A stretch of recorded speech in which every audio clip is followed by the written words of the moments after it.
So welcome back to Fly Past.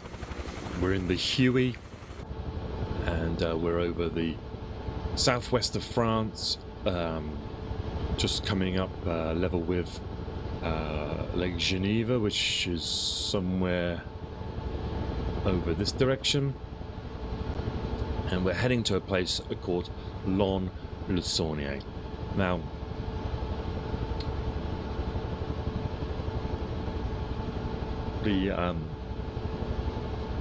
this must be part 12 now of this series on Waterloo, and what we're doing is we're following Napoleon's journey from Elba to Waterloo. We've left Napoleon back at Lyon in the distance there. We're heading now to Lons Le Sainier. This is where Ney has come. This is where there's 30,000 French troops stationed. It's on the eastern flank of France. It's in the foothills, just where the foothills of the Alps begin, which is just here. And it's where Ney is heading towards. This is the troops that he's going to go and Ney said he's going to go and take command of. He's promised the king, the Louis XVIII, the Bourbon king. He's promised him that with these troops he will block Napoleon's journey to Paris and bring him back in an iron cage. But when he gets to this to Lyon, he realizes that the troops are disaffected. There's many Bonapartist elements in the army, which is understandable. The royalist elements have been sometimes they've replaced commanders with royalist generals, but they have no they've had no experience. The troops don't like it. You know, they don't like. They prefer you to win your spurs, not to just be who you are. And there's been lots of the troops have they've been disbanded. You know, they've had 25 years of war. They suddenly have no jobs.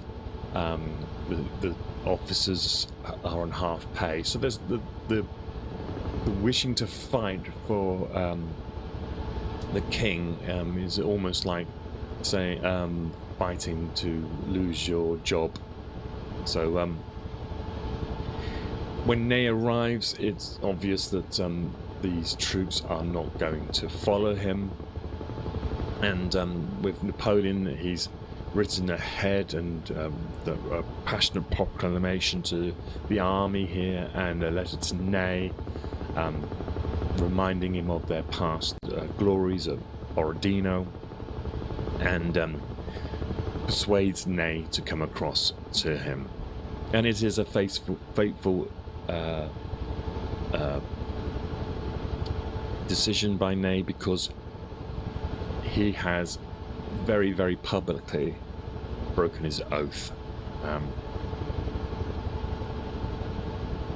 He actually writes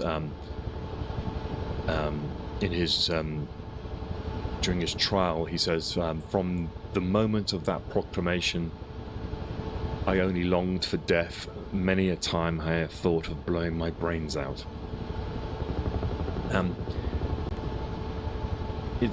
It's a fateful decision for Ney because it's a treasonable act, which was punishable by death. And his defense during his trial after the Battle of Waterloo was that he was fearing of starting a civil war. He felt that the army here at Lons was so split and divided that he couldn't command them to attack Napoleon, but if he did, they would just result in a civil war. And so he believes that he was saving France by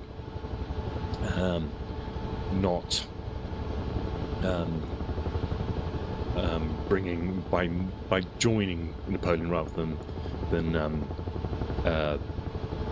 capturing him. He actually writes during his trial, could I hold back the sea with my hands? I was caught in a whirlwind and lost my head. And so, spoiler alert, Ney is executed for his part. But interesting what happens is many officers are spared execution, because when Louis XVIII hears about this, the army at Lyon here going over to Napoleon, he basically disbands the army, and by doing that he has released the officers of that army from their oaths, so they are therefore spared the punishment of execution, whereas Ney was he was more the instigator of that decision than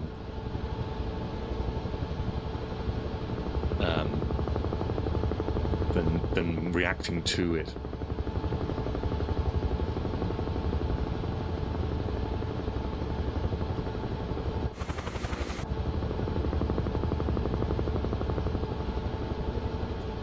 Okay, let's see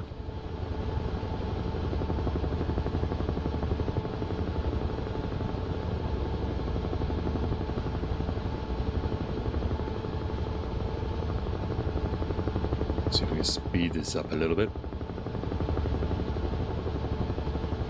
So this is the channel's called Flight Past, so this is kind of what we do. I don't want to be doing lots of edits and cuts and things like that. I want it to be live.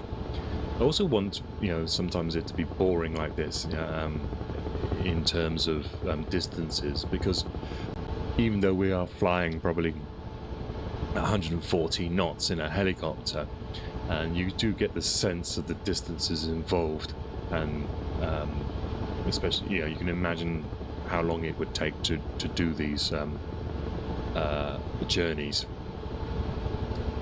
And it means you fly over areas of the world where you probably would never have done before. You can join me. I'm on, if you want, if you have a Microsoft Flight Simulator 2024, you can join me on the server. I'm on the European West. And if you have any questions, then just drop a comment wherever. You can find me on Twitter at flight_past. You'll see all the details in the descriptions below, and you'll be able to ask me a question or tell me I got something wrong, or add anything to this discussion, and I can come back and look at things that maybe I've missed. And these playlists are never going to be always completed. There's always interesting bits going on. And for those of you who are new to the channel, what we're trying to do is we're going to follow Napoleon all the way to Waterloo. We'll look at the distributions of the troops and why Napoleon chose certain directions. We'll look at the battlefields of Waterloo and Ligny, and then we'll also obviously follow the Battle of Waterloo itself, but also Grouchy and his decisions, and we'll do a lot of discussions about these main characters. But as you can see, by doing this sort of thing, you get a sort of a feeling for the people. Now, Ney is an interesting guy because I always compared him to sort of Lord Flashheart. He's a very brave man. he's undoubtedly super brave on the battlefield, but I think this action here of breaking his oath places him in this sort of quandary.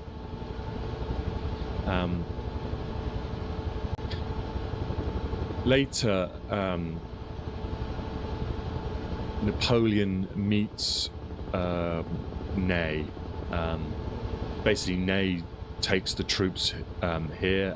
We're coming up on just over the horizon here is this town. Ney takes these troops and he starts bringing them back towards Paris. He meets Napoleon here, which is the town of Auxerre. And when you can tell, or you know immediately that this decision that Ney has made is weighing on him, because effectively what Ney has done is surrendered France to Napoleon. He had the opportunity to stop him and decided not to do it, even though he's promised, and he's basically handed France to Napoleon. And when they meet Napoleon at Auxerre, this is in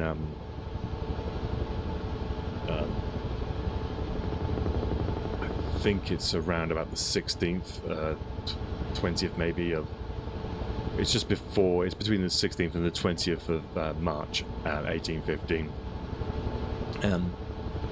He's written out a document, and it's almost like to justify to himself what he's done, and it's a means for him to justify his treason.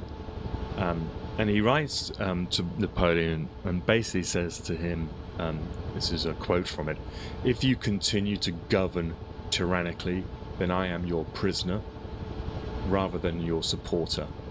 And from now on, the Emperor must govern with one object only, and that is the happiness of the French people and the undoing of the evil which his ambition has brought upon the country." So this is basically Ney saying, okay, I'm here. You go, here's France, but I'm, you got my support as long as you're a good boy. Don't be that bad boy going off invading Europe. And this doesn't mean anything legally in terms. It's just, I think it's to, but you can see how it affects Ney's conscience, the seriousness of the situation, and I think this is what affects Ney's decision. If you think of all the little bits we're going to talk about and the criticism that Ney gets on things he does, then you can see why some of his actions, he does what he does coming forward. So just a little sort of heads up there. Now Napoleon, he just says, yeah, of course, Ney, I'm here for the good of France. He literally just sort of I think it's just passes it off with a smile, and but he's on his way to France, and he feels he's got something more pressing. His concern for Ney isn't massive, but you might argue that in doing what Ney did, so he was a signatory to the abdication treaty. He also then provides or hands France back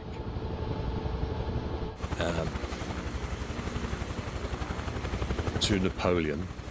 That you can see that maybe there's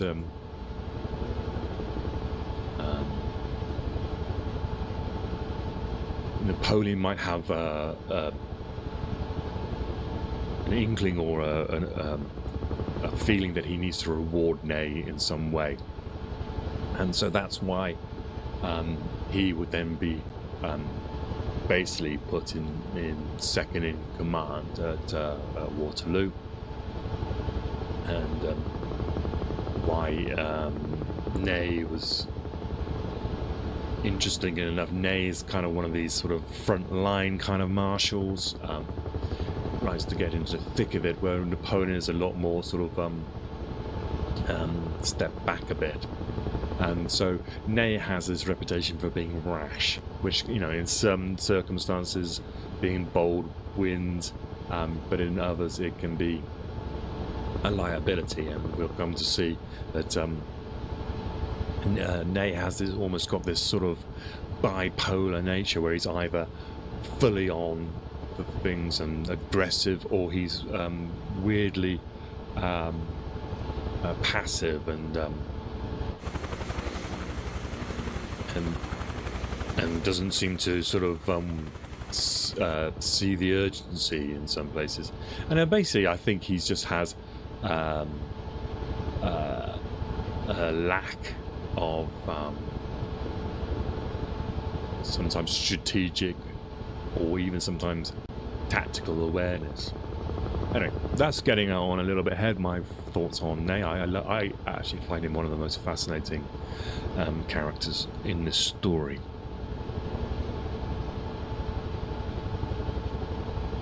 So we're coming up on Lyon. I think it's over the top of this hill. And as you can see, it's in the foothills here. Beautiful area of France. You've got Lake Geneva down to our right.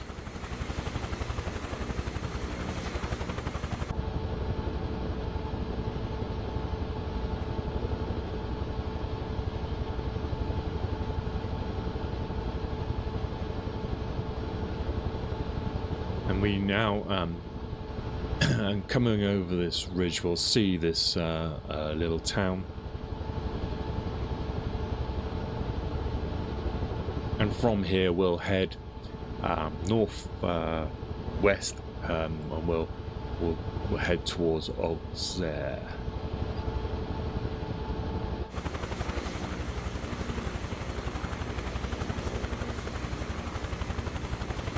Let's do a bit of a nap of the earth, shall we?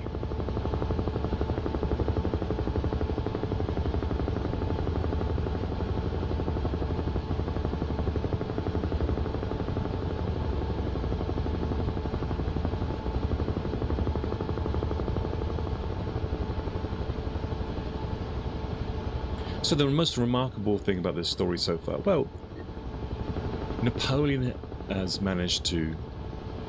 There's some amazing things about this story. Let me just have a think about this. The actual Treaty of Fontainebleau, I think it was something probably brought about by just war weariness, because the terms of that treaty, yes, it meant that Napoleon would abdicate, but the giving him a principality, let him keep his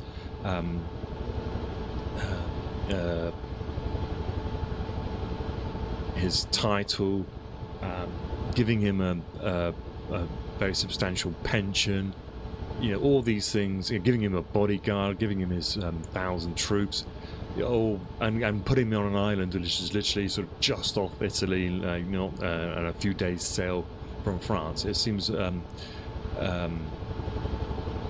remarkably lenient, considering that he's just waged war on the he's waged war for so long on the European continent.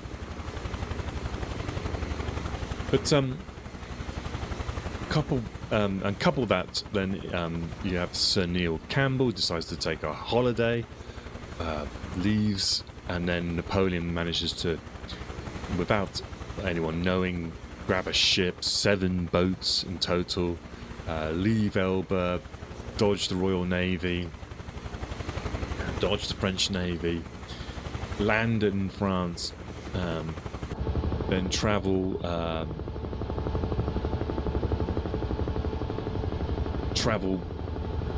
well, we've now been probably about 20 days. He's managed to get to Lyon.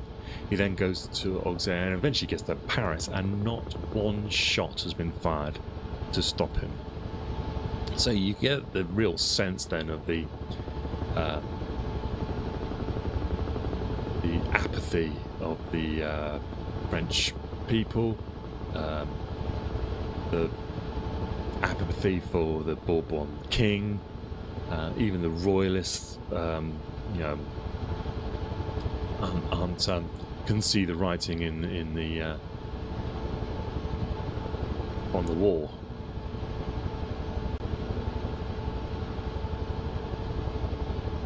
when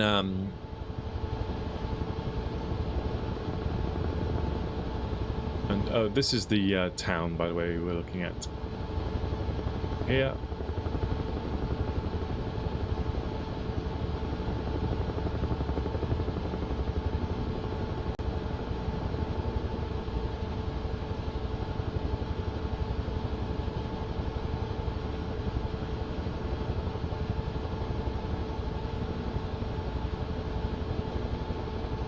This is Lons Le Sainier.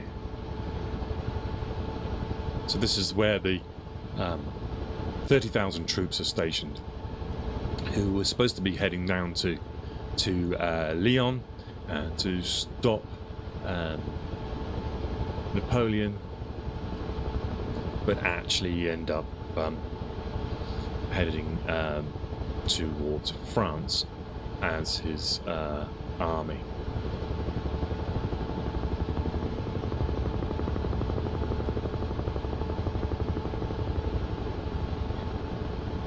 And so after Ney gets to Auxerre and Napoleon is heading towards Paris, Louis XVIII and his family will flee to Lille, which has royalist sympathies. It's close to the border with Belgium.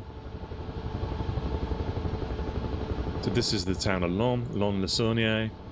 This is where the barracks were for the Army of the Alps. And this army then heads this way to Auxerre.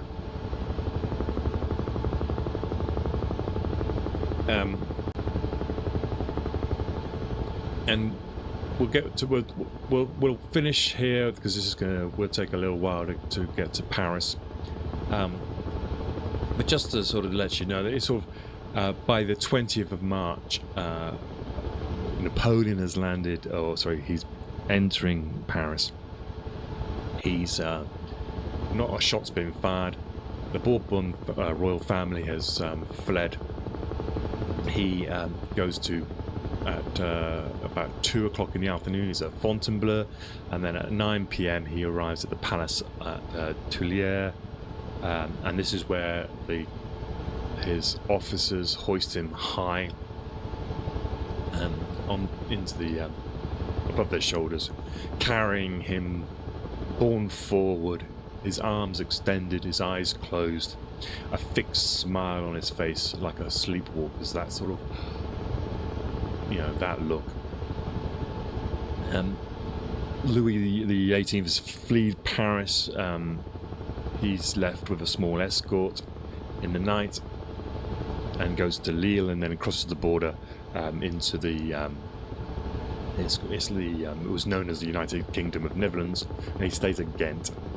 And so he's basically put himself under the Allied protection. He's behind the Allied army of Wellington and Blucher, and this is where the Monitor, which is this French newspaper, releases this the newspaper in the morning, and it's very telling, basically, of the kind of the feelings surrounding this this event.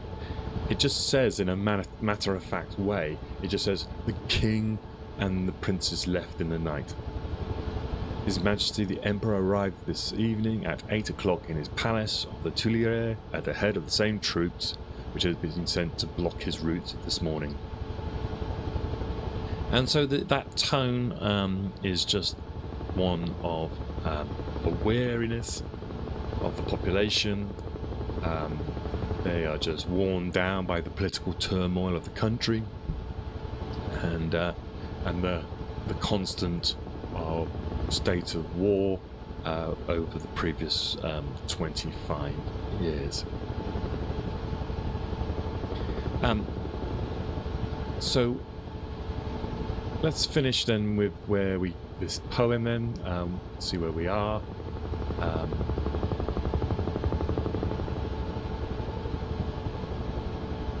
It is so we've had what news, ma foi, the time. This is from a pamphlet. I've mentioned this before, but I love it. April 1815. It's in a Paris broadsheet, and it's posted by an anonymous a writer. And it goes, "What news, ma foi? The tiger has broken out of his den." So that's Napoleon has left Elba. The monster was 3 days at sea, and this is him in his 7 boats, crossing the sea, avoiding the Royal Navy, avoiding the French Navy.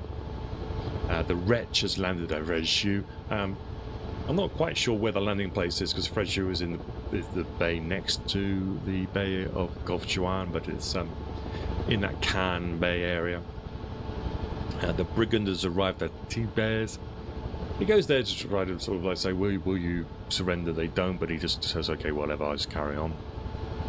And the invader has reached Grenoble, and that's when he has he's been confronted by the battalion, the 5th Line Battalion, and they have come over to his side. So he's now the invader that's reached Grenoble. The general has entered Lyon, but he's now got those troops. He's marched onto Lyon. Lyon's army hasn't mustered. There's no energy for it, so he just walks into Lyon. And then it goes, the next one is, the Napoleon slept last night at Fontainebleau. Well, he was a general who entered Lyon because he's got the troops of Ney are not coming towards him. He's got the army. He's now Napoleon again. He slept last night at Fontainebleau. He's there. This is where the treaty that took away his crown is signed. And the next line is, the emperor proceeds to the Tuileries today. So he's now back being the emperor, and he's going back to his palace. And then the last line is, His Imperial Majesty will address his loyal subjects tomorrow. And there it is. That's how he's come back. So Napoleon has read the situation correctly. He has sensed that that all was not well in France. He's sensed that there was some disagreements going on in Vienna. He knows that the Bourbon king has ruined his the 300 days that he's been working on improving the lives of the Elba people. Basically, those same 300 days, Louis XVIII has wasted. And you can see all of these things that have added up to his decision, this gamble to come back. But starting to reduce his pension was you could argue that treaty that was signed at Fontainebleau had the pension in it. And if you started to reduce that pension, then aren't you breaching that treaty? But he's accused of breaching that treaty. He's the one who becomes the la vindicate publique. He's the outlaw. Whereas you could argue that the French government might have breached the treaty themselves. But he's managed to. Napoleon has spotted this opportunity, and he's in his usual energy has swept back to power in Paris. So we will leave it there, and when we come back we will look at we'll fly from Auxerre into Paris. We'll try and find some of these famous sites. We'll do a little tour of Paris, and we'll discuss what it is that Napoleon does immediately in getting back into power. Whether the Battle of Waterloo is still is it inevitable? Would he have been able to does he really believe that he would be able to persuade the Allies to allow him to come back, or is all what he's about to do in Paris just a tactic, a strategy to delay time enough to get his soldiers ready? And then we'll discuss whether, you know, was his only chance to defeat the Allies in bit part. We shall see.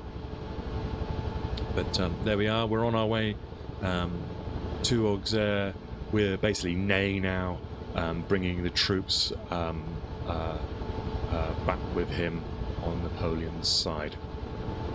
So I hope you enjoyed that. I'm glad that my microphone seems to be working. If you have missed this on the live Twitch, I'll post this now onto YouTube in the different parts, and so on a playlist. And you'll find there on YouTube the other playlists. You'll find D-Day. There's some cathedrals and stuff like that.